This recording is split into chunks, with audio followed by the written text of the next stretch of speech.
Beaucoup d'hommes se ruinent leur santé mentale, les gars, car ils n'ont pas compris essentiellement la nature féminine et sa contradiction en ce qui concerne le chaud et le froid. Cette vidéo m'a été inspirée d'un abonné qui m'a demandé en commentaire ce que je pensais un peu de toutes ces histoires de femmes qui poussaient le chaud et le froid, et c'est une excellente question. Les gars, déjà, avant qu'on parle de tout ça, il faut savoir qu'il y a deux types de femmes. Il y a les femmes qui vont jouer à des jeux, mais qui ne vont pas forcément être intéressées par toi, elles vont juste vouloir ton attention. Ces femmes-là, comment tu spots leur intérêt? Tu lui demandes de la voir, si tu vois qu'elle te trouve 100 000 excuses, tu as ta réponse. Des fois, elle voudra juste ton attention, malgré que tu étais dans ton cadre. Deuxièmement, il y a les femmes qui vont être quand même attirées par vous, mais elles vont quand même jouer à des jeux parce que c'est une manière pour elles, en fait, de faire un filtrage. Elles vont filtrer, voir les mecs qui essentiellement sont juste des bouffons et les mecs qui ont un minimum de colonne vertébrale. Et en fait, ça va être une manière aussi pour elle de vérifier si tu es vraiment l'homme que tu prétendais être au début. Parce que possiblement, tu l'as rencontré en vrai. Au début, tu étais charismatique, tu avais un peu cette nonchalance qui l'attirait. Et elle veut voir si tu vas réagir à ces conneries. Si tu vas la relancer 100 000 fois, si elle ne répond pas à tes messages.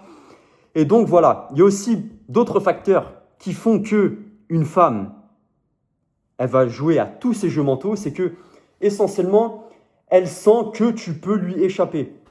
Les gars, c'est un peu bizarre, hein, mais les femmes, elles veulent garder quand même une forme de contrôle, avoir cette tentative de contrôle. Et si elles sentent que tu lui échappes trop, elle va avoir peur d'être blessée, de se faire rejeter. Parce que les gars, pour une nana, se faire rejeter, c'est 10 000 fois pire que pour nous, un homme. Parce que bon, les hommes, nous, on parle à telle meuf, si elle veut pas, bon, tant pis. Bref, vous avez compris le topo. Mais les femmes, elles n'ont pas l'habitude de se faire rejeter. Et du coup, le fait de tomber sur un mec comme toi, gros, qui va pas lui donner toute cette validation gratuite comme tous ces bouffons lui donnent, elle va un peu pousser le chaud et le froid pour voir si tu es vraiment l'homme que tu prétends. Il y a aussi des mecs qui vont être trop investis. Je m'explique. Il y a des femmes qui, essentiellement, elles vont voir qu'il y a un mec qui est trop investi. Il va trop lui envoyer un message, il va trop l'appeler. Alors que le mec, comme je te disais au début, il était dans son cadre.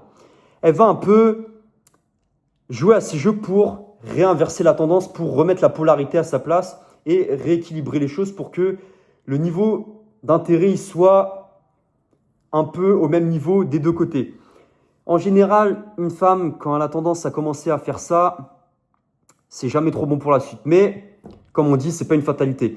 Il y a aussi le fait qu'il y a des femmes, elles aiment juste l'attention, les gars.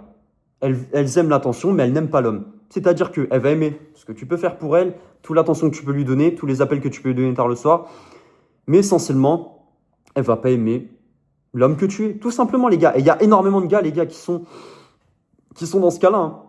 Faut pas vous leurrer sur ça. Il y a aussi des femmes qui ont peu de confiance et elles vont tester et elles vont vous tester de manière très indirecte. C'est qu'en fait, il y a des femmes, elles ont tellement peur du rejet que, comme je vous disais, cette manière de vous tester, ça va être un mécanisme d'autodéfense et d'autoprotection pour un peu, voilà, ne pas être confronté à la réalité. Parce que comme je vous disais, les gars, les femmes, c'est des gosses. Littéralement, elles agissent comme des grands enfants. Tout simplement, tout simplement. Et le meilleur moyen de combler à ça, c'est de tout simplement pas réagir à ces jeux. Littéralement, les gars.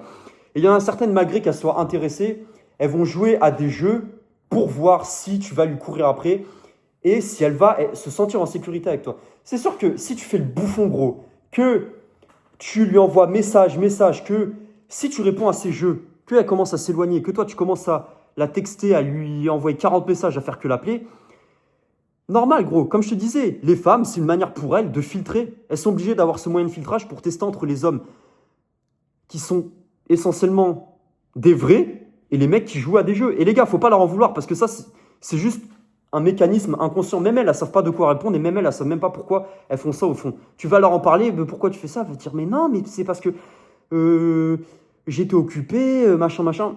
Ah, les gars, font ça. De toute façon, vous n'êtes pas bêtes. Vous comprendrez très vite. Et essentiellement, quand elle agit comme ça, sois zen. Parce que possiblement, gros, ça se trouve, elle agit aussi comme ça parce qu'il y a un autre mec dans les parages. Ou plusieurs mecs. La plupart, les gars, elles ont déjà un mec. Ou alors, il y a déjà plusieurs mecs dans les parages. Et avec toute la sollicitation qu'elles ont, les gars, c'est compliqué pour les femmes de ne pas parler à des hommes. Parce que pour elles, c'est la facilité d'avoir toute cette validation. Elles vont pas bien, bah elles ont juste à aller parler à un mec. C'est un peu comme leur petite copine, tu vois. Sauf qu'elles peuvent parler avec eux et elles vont pouvoir leur rendre des services. Bref, je te passe les détails. Quand je dis rendre des services, c'est même pas au plan que tu penses, hein. C'est juste les inviter au resto. Bref, toutes ces conneries, parler au téléphone avec elle. Et elle veut aussi se sentir un minimum désirée et voir si tu es intéressé. Tu vas me dire, c'est un peu paradoxal parce que la femme, elle veut se sentir désirée, mais quand tu montres ton intérêt, d'un autre côté, elle va perdre de l'intérêt parce que justement, tu as montré ton intérêt. Et les gars, le point subtil dans tout ça, c'est que la femme, elle veut se sentir désirée, oui, mais pas que tu es dans le besoin. Et en fait, pour agir comme ça, il faut juste que tu mettes tes intentions claires. Tu mets tes intentions au clair une fois. Frère, à ce que je sache, toi aussi, tu as de la valeur à poser sur la table. Toi aussi, tu as de la valeur en toi.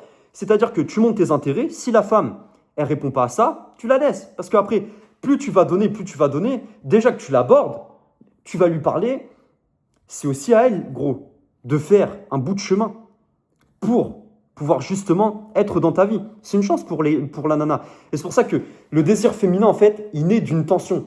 Et la validation que tu vas lui donner, gros, elle va supprimer cette tension. Et elle veut pas que tu la poursuives, mais elle veut sentir que tu pourrais, je te répète ça, que tu pourrais le faire et partir. Que je dis de la merde. Et les gars, les femmes ne veulent pas que vous les poursuiviez. Elles veulent sentir que vous pourriez, mais que vous ne le faites pas. La preuve de votre force réside dans cette action-là, à ne pas lui courir après. Ensuite, plus tu vas essayer de comprendre une femme qui est confuse, plus toi-même, gros, je t'assure, tu vas finir par être confus. Et il y a aussi beaucoup de femmes, les gars, qui sont tombées sur des mecs toxiques avant, des gars qui les ont utilisés. Et littéralement, elles ne veulent pas, parce qu'elles n'ont pas digéré leur passé, elles ne veulent pas retomber dans des schémas comme ça. Mais c'est aussi à vous, les gars, de les rendre responsables de leurs actions. Et comment vous palliez à leur petit jeu débile? C'est tout simplement, vous ne réagissez pas. Comme je t'ai dit, tu montres ton intérêt. Si elle part parce que tu as été trop direct ou que tu lui as montré ton intérêt et que tu as fait quand même les choses à minima bien, bah tu as la réponse comme quoi elle n'était pas réellement intéressée. Comme je disais, les gars, toutes ces conneries, c'est une tentative de contrôle. Et ces actions doivent être un miroir de ce que toi tu fais. Dans le sens où si elle commence à se distancier, tu ne te prends pas la tête à lui courir après, tu te distancies aussi. Et une femme, elle se stabilise à un homme tout simplement qui est stable. Une femme qui souffle le chaud, le froid, elle n'a pas besoin d'un homme qui la comprenne. Elle a besoin d'un mec qui est solide en face d'elle. Tout simplement, frère. C'est pour ça, les gars, arrêtez de vous prendre la tête avec toutes ces histoires de chaud, froid, machin. Comme je disais, les gars, la plupart du temps, les femmes, si elles soufflent le chaud, le froid, c'est tout simplement aussi parce qu'il y a d'autres hommes aussi dans l'équation. Tout simplement, les frères. Et c'est une vérité qui peut être dure à entendre, mais c'est tout simplement la vérité. Acceptez la réalité pour ce qu'elle est, et je vous assure que la vie, elle sera beaucoup plus facile et que vous ne prendrez pas trop toutes ces histoires de femmes qui soufflent. Et je vais te dire un truc, si tu es dans ton cadre, gros, tu remarqueras même pas quand elle souffle le froid. Voilà, c'était une petite vidéo qu'un abonné m'avait demandé. N'hésitez pas à vous abonner, à liker la vidéo si ce n'est pas déjà fait, à commenter. Il y a le Instagram dans la description et l'adresse mail. Prenez soin de vous, les gars. Ciao, ciao, à la prochaine. C'était votre Gary Sayboy.